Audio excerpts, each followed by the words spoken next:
capítulo 8, versículo 5 até o versículo 13. Amém? A palavra de Deus, irmãos, nos diz assim: tendo Jesus entrado em Cafarnaum, apresentou-se um centurião implorando: Senhor, o meu criado jaz em casa, de cama, paralítico, sofrendo horrivelmente. Jesus lhe disse: eu irei curá-lo. Mas o centurião respondeu: Senhor, não sou digno de que entres em minha casa, mas apenas manda com uma palavra, e o meu servo, meu rapaz, será curado. Pois também sou homem sujeito à autoridade, tenho soldado às minhas ordens, e digo a este: vai, e ele vai, e a outro: vem, e ele vem, e ao meu servo: faz isto, e ele o faz. Ouvindo isto, admirou-se Jesus e disse aos que o seguiam: em verdade vos afirmo que nem mesmo em Israel achei fé como esta. Digo-vos que muitos virão do Oriente e do Ocidente, e tomarão lugares à mesa com Abraão, Isaque e Jacó no reino dos céus. Ao passo que os filhos do reino serão lançados para fora, as trevas. Ali haverá choro e ranger de dentes. Então disse Jesus ao centurião: vai-te e seja feito conforme a tua fé. E naquela mesma hora o servo foi curado. Amém? Amém. Sentados.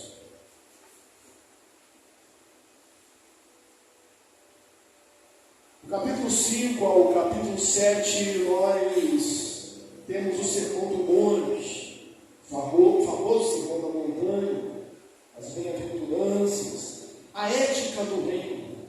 Jesus mostrando a sua autoridade ao ensinar. No capítulo 8 nós vemos não o ensino, não a ética, mas o poder do reino. O poder do reino, o poder de Jesus, a autoridade de Jesus. Quando ele desce do monte, ele opera algumas curas. Nós já vimos aqui a cura de um leproso, a purificação de um leproso. E hoje nós vemos a cura do servo de um centurião. Por vezes, a falta de fé chama a atenção. Jesus, ele era um homem de fé, embora sendo Deus, ter fé era algo que se esperava, mas o que mais se via era a falta de fé. E nos evangelhos, pelo menos 2 gentios admiram, causam um espanto, uma perplexidade em Jesus, uma admiração em Jesus pela fé. Um é este centurião, e o outro é aquela mulher sírio-fenícia que pede pela cura da sua filha. Então, gentios que mostram fé, quando os judeus, os leigos da promessa, filhos de Abraão, por vezes não acreditaram em Jesus. A palavra de Deus, toda ela, é útil para o ensino, para a correção, para a educação, o servo de Deus, a justiça, a fim de que o homem de Deus seja perfeito, perfeitamente habilitado, pronto para toda boa obra. Hoje, irmãos, nós estamos no último dia do ano, e eu quero usar esse texto, estudar esse texto com você, meditar, pensando em 5 propósitos para o ano de 2024. 5 propósitos para o ano que vem. Está às portas. A primeira proposta, com base nesse texto, é preocupar-se mais Anote, tome isso para a sua vida, preocupar-se mais com os outros. O princípio áureo da fé cristã, os relacionamentos humanos também, é que aquilo que você quer que os homens vos façam, façais vós também a eles. Preocupar-se com os outros, ou preocupar-se mais com os outros. Esse homem era um centurião. As legiões romanas tinham 6.000 soldados, divididos em 60 centúrias. O centurião era um militar profissional, era a espinha dorsal do Império Romano, era aquele que mantinha o moral da tropa elevado. E normalmente esses centuriões nas escrituras são citadas como pessoas dignas, como pessoas boas, como pessoas equilibradas. Para ser um centurião tinha que ser equilibrado. Você pode ver, por exemplo, quando Jesus é crucificado, e acontece aqueles fenômenos descritos na crucificação, diz que o centurião creu.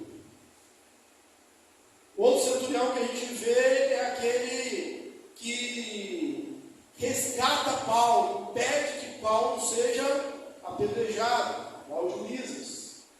Ainda um exemplo de Paulo, a história de Paulo, nós vemos um outro centurião que quando ele estava sendo levado como prisioneiro de Jerusalém para Roma, o centurião Júlio, diz o nome dele, ele usou de simpatia para com Paulo. Ele foi cortês com Paulo. Ele permitiu que aqueles que fossem de Paulo cuidassem dele. E até aceitou a liderança de Paulo quando o navio estava afundando. O outro é Cornélio. E nós temos a conversão dele. O outro centurião é esse centurião aqui de Cafarnaum. Veja bem, ele vai pedir a Jesus. Ele é um gentio que vai pedir a Jesus a cura de alguém, mas não é da sua esposa, não é do seu filho, ou da sua filha, não é do seu pai ou da sua mãe, não é do seu irmão, é a cura de um escravo. E nós sabemos que o escravo, na antiguidade, ele não tinha valor algum, ele era considerado como uma mercadoria. Inclusive, no direito romano, o senhor tinha todo o direito de vida e de morte em relação ao seu escravo. César chegou a certa vez pedir desculpas por sentir piedade do escravo. Era uma peça descartável. Falando de economia, o romano dizia assim: quando você comprar uma propriedade, vende as ferramentas velhas, os bois velhos, e os escravos velhos e doentes. Classificando na economia, diz assim: olha, existem as ferramentas, aquelas que são sem vida, tem aquelas que são com vida, mas não articulam as palavras, e tem as ferramentas que falam. Era apenas isso. A diferença de um escravo para uma outra ferramenta é que ele falava, era descartável. Esse homem, esse centurião, ele se importa, ele se preocupa, ele se incomoda, ao ponto de sair de onde ele estava, a narrativa de Mateus diz isso, para ir até Jesus e falar com veemência, falar com insistência, para implorar. Ele dá detalhes que o seu servo está de cama, que ele está sofrendo. Lucas, que é médico, quando ele descreve esse mesmo fato do Evangelho, que tem o seu nome, e ele diz que ele estava com uma febre alta e sofrendo terrivelmente. E esse homem se preocupa, ele se importa com o servo. Como nós temos nos portado em relação às pessoas. Como tem sido a nossa atitude, não com aqueles que nos cumprimentam. Lembra de Jesus falando isso no próprio Sermão do Monte? Se você cumprimenta aqueles que te cumprimentam, que você saúda aquele que te saúda, os ímpios fazem também. Se você é bom com aquele que é bom para você, isso é apenas uma questão de reciprocidade. Isso aí, você não está mostrando nenhum caráter elevado por causa disso. Mas o sermão do monte, a ética do reino, exige um pouco mais ou menos. Preocupar-se com os outros. Lembre-me agora de Jó. Você tem todo o sofrimento de Jó fala do seu sofrimento. Mas o fato é que Deus mudou a sorte de Jó quando ele chorava pelos seus amigos. Ele estava em total ruína. Ele tinha perdido todos os seus filhos, 7 filhos e 3 filhos. Ele tinha perdido toda a sua riqueza, todo o seu gado, todas as suas ovelhas. Ele tinha perdido a sua casa, ele tinha perdido a sua saúde. E aí ele vai e ora primeiro ele ora pelos seus amigos. E aí o texto diz, enquanto ele orava pelos seus amigos, Deus restaurou a sorte de Jó. Que Deus restaure em nós essa capacidade de pedir pelos outros, de orar pelos outros, de interceder pelos outros, de amar mais os outros. Eu lembro que alguém, certa vez, rede social tem de tudo, de vez em quando tem umas coisas criativas. E alguém botou amém, e aí a gente vê logo amém de verdade, né? Mas essa pessoa não tinha botado acento. E falou assim, é sem acento de propósito. Ame. Ame. É para você amar mais. Amar mais. Aliás, os 10 mandamentos se resumem assim. Amarás o Senhor teu Deus, de todo o teu coração, de toda a tua alma, de toda a tua força, de todo o teu entendimento, e ao teu próximo como a ti mesmo. E quantos de nós, irmãos, fazem igual aquele homem fez com Jesus, né? Senhor, quem é o meu próximo? Quem é meu próximo? Quando tentaram dizer, quem é meu próximo? E Jesus contou uma parábola, conta uma história. Do homem que caiu na condição de salteador. Seu próximo é quem você pode ajudar, que está perto de você. Então, uma proposta para 2024, se importa-se mais conosco, com os outros, ajude mais as pessoas.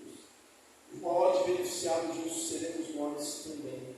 Talvez seja uma forma de interpretar as palavras de Jesus, citadas pelo apóstolo Paulo, mais bem-aventurado é dar do que receber.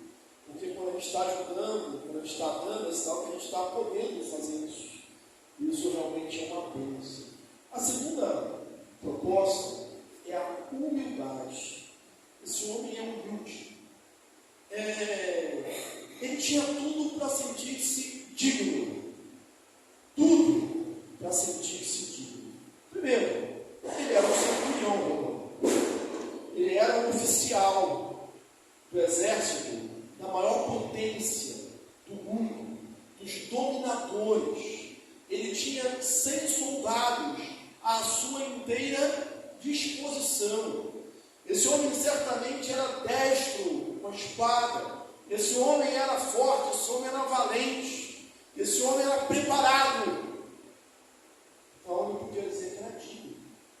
Se você ler o mesmo relato, mas não em Mateus, agora em Lucas, no capítulo 7, você vai ver uma coisa interessante. Não é ele que vai até Jesus. Ele pede às autoridades judaicas para ir até Jesus. Isso mostra algumas coisas. Uma, que nesse momento do ministério de Jesus, ele não tinha despertado a antipatia das autoridades judaicas. As autoridades não pediam que ele cure alguém.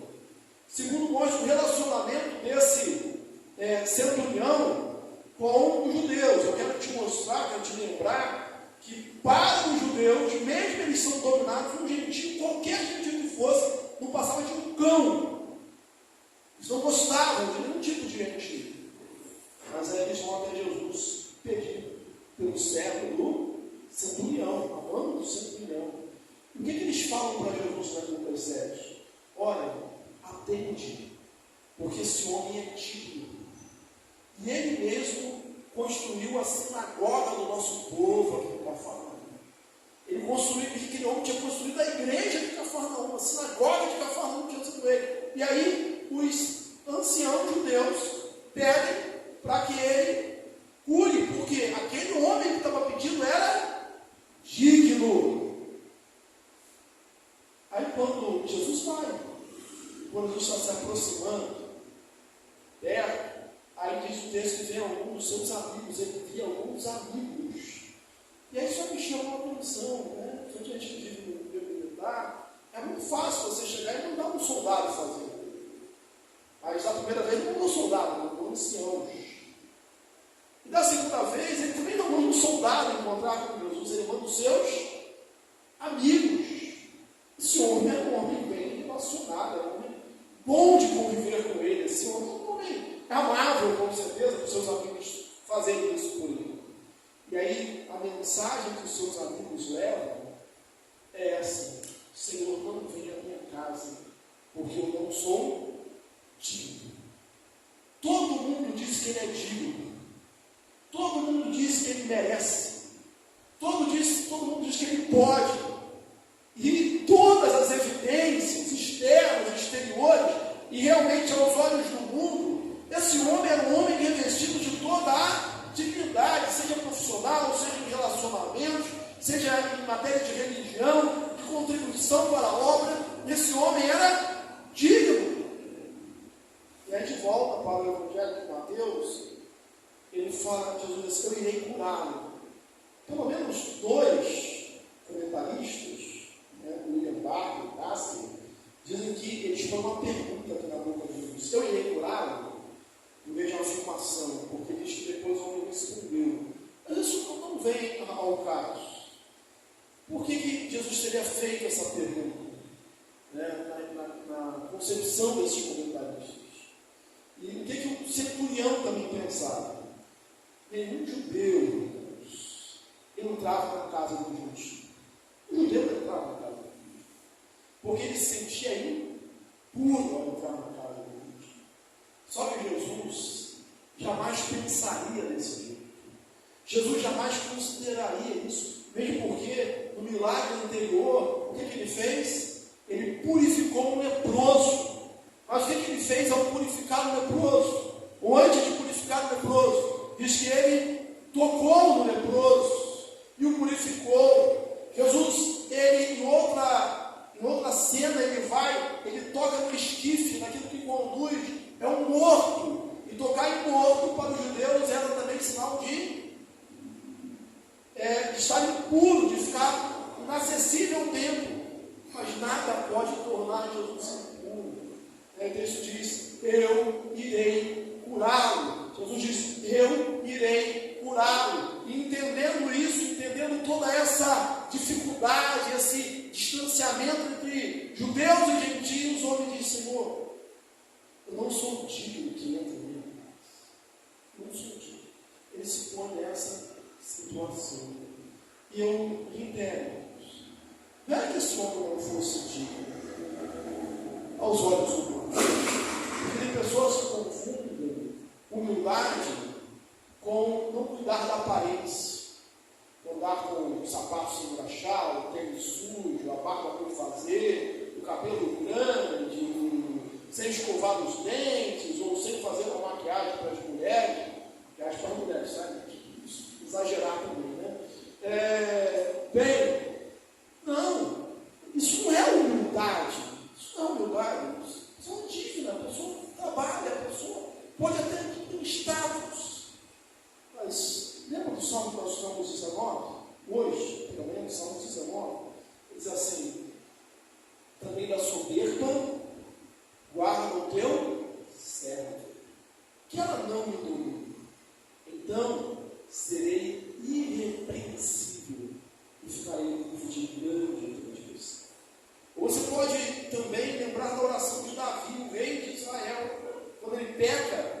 O Salmo 51, ele ora, ele diz assim: porque sacrifícios agradáveis a Deus são um espírito quebrantado, o coração compungido e quebrantado, não desprezarás a Deus. Quebrantamento de coração. A gente precisa disso. Spurgeon, Charles Allen Spurgeon, príncipe dos pecadores, disse o seguinte certa vez: não os nossos méritos, mas a nossa miséria deve ser a nossa alegação quando nos aproximamos de Deus. Não o nosso mérito, mas a nossa miséria deve ser a nossa alegação, o nosso argumento. É o publicano orando: tem misericórdia de mim, que sou pecador. Então a primeira proposta é preocupar-se mais com os outros. A segunda é ser humilde, ou mais humilde. E a terceira é crer em Jesus. Mas não é crer em Jesus de qualquer maneira. É crer em Jesus como Ele é. Como a Escritura mostra que Ele é. Ele não é apenas um profeta. Ele é o Cristo, Ele é o Messias, é o Salvador. Ele não é apenas um homem poderoso. Ele é o Deus que desceu dos céus. Ele é o que pode todas as coisas. E crer em Jesus, irmãos, não é só crer que Ele pode, mas é crer também que por bondade e misericórdia Ele quer. Lembra o leproso do texto anterior? Senhor, se quiseres, pode purificar. O que Jesus respondeu? Quero ser limpo. E esse homem, o centurião, ele nos dá uma grande lição. Ele fala: Senhor, não entra na minha casa, não precisa vir, não precisa se incomodar. Manda apenas uma palavra. Que mensagem, irmãos,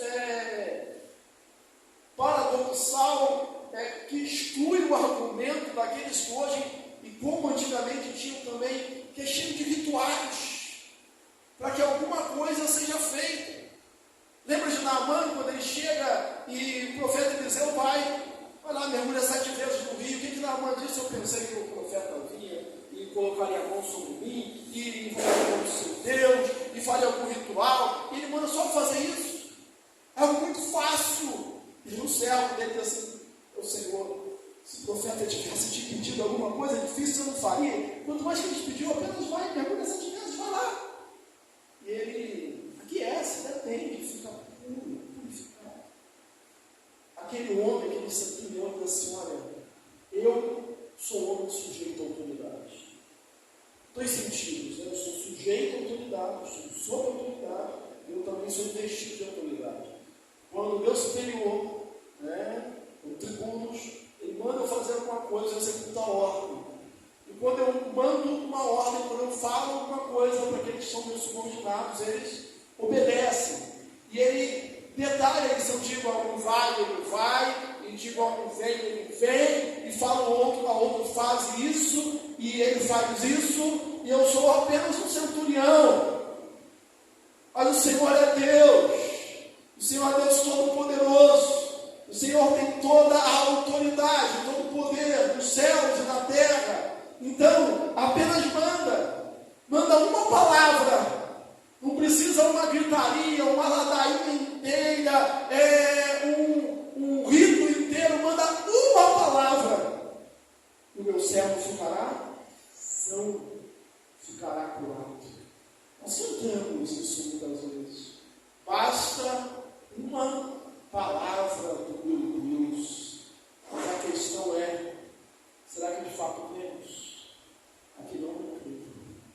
E atraiu a admiração de Jesus, ao ponto de Jesus dizer: olha, nem em Israel houve fé como esta. Quer dizer, eu esperava encontrar essa fé em Israel, mas Israel se excluiu, se recolheu, não creu, apesar dos milagres. E aí Spurgeon diz outra coisa interessante também. Ele declara assim: olha, o céu será preenchido se os prováveis não vierem, os improváveis virão. Se os prováveis não vierem, os improváveis virão. Talvez os prováveis aqui eram judeus, mas pode ser que a nossa concepção seja aquele que tem mais oportunidade, aquele que é mais inteligente, aquele que tem menos problemas. Esses são os prováveis, a gente quer que eles venham. Mas se os prováveis não vierem, os improváveis aqueles que a gente jamais imaginaria crente, virão, porque poderoso é aquele que chama. Proposta para 2024, preocupe-se mais com as pessoas, seja mais humilde, creia em Jesus. E quarto, receba o seu milagre, receba a solução do seu problema, porque o texto vai dizer que o servo ficou curado, ele foi destituído, o problema foi resolvido. E nós precisamos, irmãos, e Deus quer nos aliviar, Deus quer nos dar alegria, porque quando a bênção, o livramento, as coisas demoram, nós vamos ficando, vamos definhando em nós mesmos, talvez pela nossa fraqueza. Então, receba com gratidão os milagres de Deus. Qual milagre que você precisa? Qual é a intervenção divina que você precisa? E pode ser que eu e você digamos assim, mas o meu problema não é fácil. O leproso também não era. Ele estava condenado ao exílio, à solidão, ele estava condenado à morte, uma morte lenta e dolorida, ele estava condenado a viver longe de tudo e de todos, mas apenas com um toque na palavra de Deus. O problema desse servo também era difícil. Diz que ele estava ardendo em febre. Não devia ser uma coisa tola. Não devia ser uma coisa tola. Alguns comentaristas dizem que devia ser uma palavra típica da região, que paralisava, que doía os membros também. Enfim, era uma paralisia que causava dor. Então era uma coisa difícil. Mas uma palavra. Basta uma palavra. Qual o seu milagre? Receba, creia que Deus pode. E aqui na proposta, irmãos, e certamente se fosse ordem de importância, porque essa numeração é apenas para a gente ordenar, não é uma ordem de importância aleatória, porque se fosse para colocar em ordem de importância, a quinta seria a primeira. Os judeus entendiam que o reino de Deus, a vida do reino de Deus, inclui um banquete. Isso a gente vê nos Salmos. Prepare uma mesa perante mim, na presença dos meus inimigos. Óleo, minha cabeça com óleo, meu cálice transborda. Então, uma ceia na presença de Deus, uma ceia, uma festa, seria parte de estar no reino de Deus. E eles entendiam isso, inclusive cear junto com Abraão, Isaac, Jacó e outros patriarcas, não citados aqui no texto de Mateus. E aí Jesus diz assim, para aqueles judeus que o acompanhavam quando ele executou esse milagre: olha, porque muitos virão do Oriente e do Ocidente, de longe, de todas as extremidades, e se assentarão à mesa com Abraão, Isaac e Jacó. E filhos do reino, supostamente filhos do reino, porque são, segundo a carne, descendentes de Abraão, serão lançados fora, nas trevas exteriores, e ali haverá choro e ranger de dentes. O que Deus está falando no coração? Deus está falando no coração aí. Olha, esse estrangeiro, esse romano, esse gentio, esse homem que vem de longe, que está a serviço aqui, possivelmente servindo as tropas de Herodes Antipas, a mando de César, esse homem vai se assentar à mesa com Abraão, Isaac e Jacó. Quando ele diz, eu não sou digno, Jesus diz, eu dou dignidade a você. E não só a dignidade de curar o seu servo e entrar na sua casa, se fosse o caso, mas é que você vai entrar na minha casa, você vai entrar no meu reino, você vai se assentar com Abraão, Isaac e Jacó, ou seja, você vai participar daquele grande banquete do último dia. Irmãos, toda a nossa vida é diferente quando nós temos a certeza de salvação, certeza dos nossos nomes escritos no livro da vida, certeza que o céu é a nossa morada final, um estado de gozo, de alegria, como diz o apóstolo Paulo, indizível, ou seja, não dá para explicar. Nem olhos viram, nem ouvidos ouviram, nem jamais penetrou no coração humano, que Deus tem preparado para os seus. Quando a gente crê nisso, irmãos, a nossa vida é mais leve, nós somos mais felizes e somos mais fortes, mais resistentes para enfrentar tudo que vier.